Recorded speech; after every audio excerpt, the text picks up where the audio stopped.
Hello wonderful people, welcome back to another video.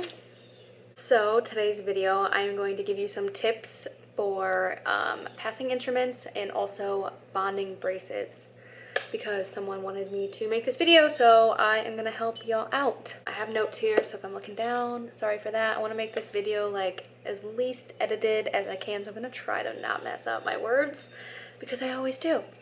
Anyways, if you do not know me, I am Rachel and I am an orthodontic assistant, and I have been an orthodontic assistant for a little over 2.5 years now, and I am here to give you tips and tricks and information on orthodontic assisting.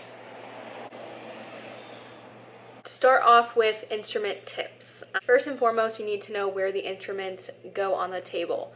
Now, how we set up our trays may not be the same way you guys set up your trays. Probably not, to be completely honest. Every office is different, so what your office expects for you to know, first off, you need to know that. Second, you need to know the use for each instrument. So you need to know why they're using it, like when you're watching them work on patients, like figure out why they're using it, like what's the next one that they're going to need after that instrument, and like, you know, just really pay attention to when and why they need each instrument. When you are passing instruments, make sure you pass them like hard and not just like that. That was probably the biggest thing for me when I was training. They would always tell me to like bam, so that they know that there's an instrument in their hand, rather than just like a half, like, I don't know if that's the right one, but like confident, bam. Like here's a pen. Like, you don't want someone to just like drop the pen in your hand like that. You want someone to like, here you go, you know, like it's right there. So yeah, you want to make sure that they feel the instrument in their hand and that they know exactly like that is the instrument that you want to give. Obviously, I don't really know. You want to make sure you're passing it the right direction. So like, you don't want to pass scissors to them like where they can cut their hand, right? You want to give them the circle side of the instrument of scissors, because you don't want to accidentally cut them or poke anyone, right? So make sure you're doing it safely and in the direction that they want you to pass instruments. So being a dental assistant, you literally have to read your doctor's mind. You have to be their second brain, because when they have an instrument and they need the next, you have to know what instrument and what they're doing and what's going on and why they're doing it. You literally have to know everything pretty much about the procedure. You have to have a good idea about what's going on, or else you're not gonna get it down. And something that helped me is like orthodontic assistants, we do a lot of the work inside the mouth. So doing the procedure, we know what we need, and by doing the work on our own, we know, like, if the doctor is doing the same thing we've done before, like, we know what instrument to hand them because we've done that procedure before, you know? So we know they need the scissors next, or the Howell plier next, or the end cutter, you know, because we've done it. So we know what instrument, and that is probably the biggest thing, just going off on your own and figuring it out. Even though it's scary, I know, but you'll learn and you'll get it down. When you're passing instruments to your doctor, if you mess up, just keep trying different instruments, and you'll bound to get it right at some point. That's like when I was training my doctors, they pretty much just like wanted me to hand them one until I got it right, and then just kind of like think about like why that was the right decision. So that helped me a lot, instead of someone just like telling me like that one, you know, like I actually had to think about it. And it will be second nature after a while. Like, it'll just get easier and easier the more and more you do it. So if you work full-time, that will help you a lot, because you'll get a lot more days and a lot more experience.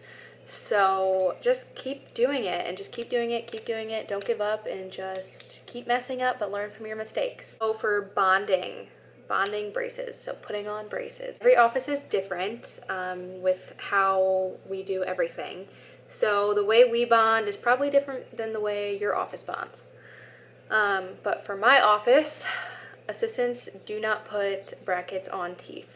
Only the doctors do, but we do prep for the braces. So we put the etch, the primer, we rinse, we get the mouth guard, the mouth opener, the lip open, you know, the thing that keeps you open. You look all funny like that.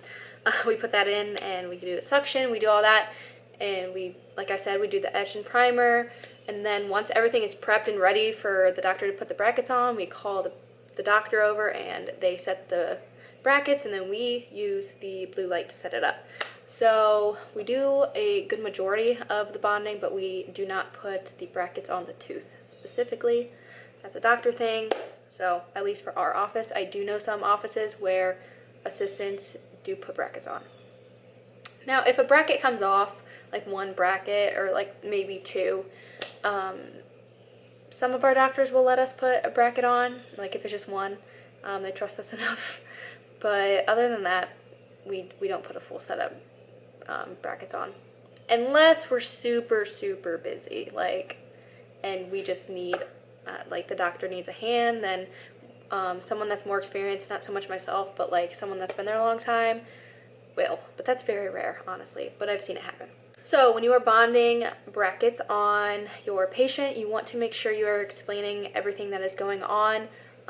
Definitely that it will not hurt, because when they get palate expanders, when they get bands, when they do any, like when there's any type of tapping involved within their treatment, a lot of the times they think that getting braces will hurt, when that is not the case. It is like glued on, it's pain-free, so you really want to make sure that they are comfortable, and you tell them like, this will not hurt, it's, you know, it's just a blue light, and that's that. Also, when I am prepping for the bonding, I like to explain everything that I'm doing. I tell them I'm putting a mouthpiece in their mouth to keep them open, the suction to keep everything dry, because we need it nice and dry in there, or else we'll have to possibly redo the prep. When I use the etch, I say it's shampoo. When I use the primer, I say it's the conditioner. So I kind of say, like, this is a shampoo, this is a conditioner, and we're just going to put it on your teeth. It doesn't taste very well, but this is like what prepares your tooth for brackets to stay on. And so, you know, we rinse them. Another thing is you want to make sure you're doing like a power wash water rinse instead of just water, because it's not very like powerful. So you do water and air when you're rinsing. Side tip if you didn't know. We call it like power washing the teeth. So it makes like of a spritz more so than just like a waterfall. So I tell them I'm just going to use a light to, you know, set up the glue, and I just tell them, you know, it's not going to hurt. So I kind of like help them every step of the way, tell them what I'm doing, why we're doing it. Some people are interested in it, some people aren't, but, you know, I just do it just so they feel safe and they know I know what I'm doing. So we get it prepped, and then the doctor comes over. We hand them each bracket usually, or some of my doctors like to just take the bracket themselves and put it on the tooth. Sometimes we take the bracket in the little holder and hand it to the doctor so they can put it on the tooth. Each doctor that I work with is different. Anyways, they put it on, they set it where they want it, and then we come in with a blue light and we set it up. But the very first initial light, at least for our office, we don't put it right on the bracket because you can move it. It's not set up yet, so if you accidentally nudge that bracket with that blue light tip, it's gonna move, and it's not gonna be in the position that the doctor wants it in. So you have to be very careful. For the first one, you kind of want to like be away from it, not like right up on it. After that first initial one, though, you can get closer to it. So we light each bracket probably 3 to 4 times. We go over the whole arch 3 to 4 times. And we get like every angle, so we'll go like side, side, up, down, side, side, like, you know, we don't do the same spot in each, if that makes sense. But for bonding at my office, we only do 1 arch per visit usually, so it's very rare for a patient to come in and we bond both the upper and the lower, mainly because they're gonna be in more pain if they have more braces in a couple days. So all their teeth will be moving. Instead of just 1 arch, like upper and lower arch will be moving, and they'll be in pain. And so we try to make it most comfortable for them to, you know, go about braces and just do 1 arch at a time. Although I have seen someone get upper and lower braces on the same day.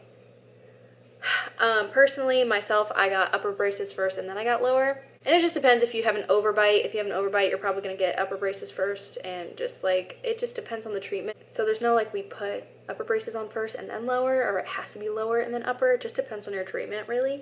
Most of the time I see lower braces first and then upper braces. After all the braces are on and bonded, You're going to take a wire, and usually it's a light wire, like an 016, 014. It's usually a nightie, or flex arch. Anyways, we ask the doctor tells us what wire they want. We put it in the arch, we put it through the tubes, and then we got to set the wire inside the bracket, and that's where we take the colored ties and tie the bracket, so that way the wire is secured in the bracket. So for a bracket, there's 4 wings, and maybe I'll post a picture. So after we bond, freshly bonded, we only tie half of the wings. We'll only tie 2 wings, like the left side or the right side, instead of all 4, so we won't fully seat it because the bonding is very fresh, very new, and it needs to set for like 24 hours, a couple days to really get that bond nice and strong. And the more pressure you put on it, the more likely the bracket's gonna come off. I've knocked off a couple brackets. It's just gonna happen, and you just gotta tell the doctor, and then they'll probably get a little huffy puffy, but it's fine. It doesn't happen too often with me because you just gotta make sure that the wire is fully in the bracket and then tie half of it when it is freshly bonded. So you just gotta really be careful. Another tip is after they are bonded, what you want to do is take a plier or something and kind of tug on each bracket to make sure that they are all set. Because the worst thing is getting almost your whole arch tied after you bonded, and then that last one, it wasn't bonding correctly, or not enough light, or like the glue didn't set, something happened and it comes off. So you have to untie and like re-put the bracket on, and just make sure that they are bonded before you tie in the arch, so that way you won't have to find out that one is loose while you are tying the whole arch. Pro tip. Once you got all of the ends cut, make sure to ask them that if anything is poking them, sticking them. I always make them move their cheeks like this, make sure nothing's poking. And once they say they're good, tell them the aftercare, like no eating no brushing no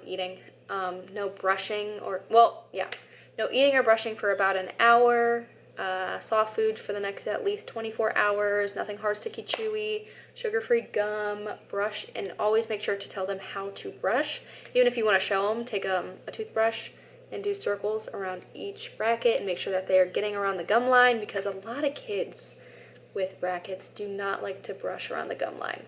It's like they totally miss like up here and then down here by the gum line. They just don't. That's like where they miss all the time. Like underneath their brackets up top is like clean, and I can tell they brush, but they just don't get that toothbrush and do circles and really brush that gum line. So really make sure that you do that if you do have braces, because plaque will sit up there and it will sit and sit and sit until it gets hard, and then you're gonna get scars on your teeth. And I'm gonna be completely honest, I have scars on my teeth from my braces. I used to be very weird about my teeth. Like I always brushed. I guess I just wasn't a good brusher. I don't know. Or I just had places I missed and they didn't tell me.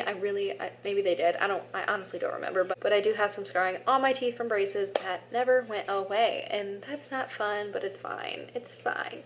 We're good now. I think that is about it for instruments and bonding per se. If you guys have anything specific you want to ask me, please leave a comment down below and I can address that for you. Make sure to subscribe. I'm trying to get to 1,000 subscribers by the end of this year, so if you could subscribe, that would mean the absolute world to me. I'd appreciate it so much.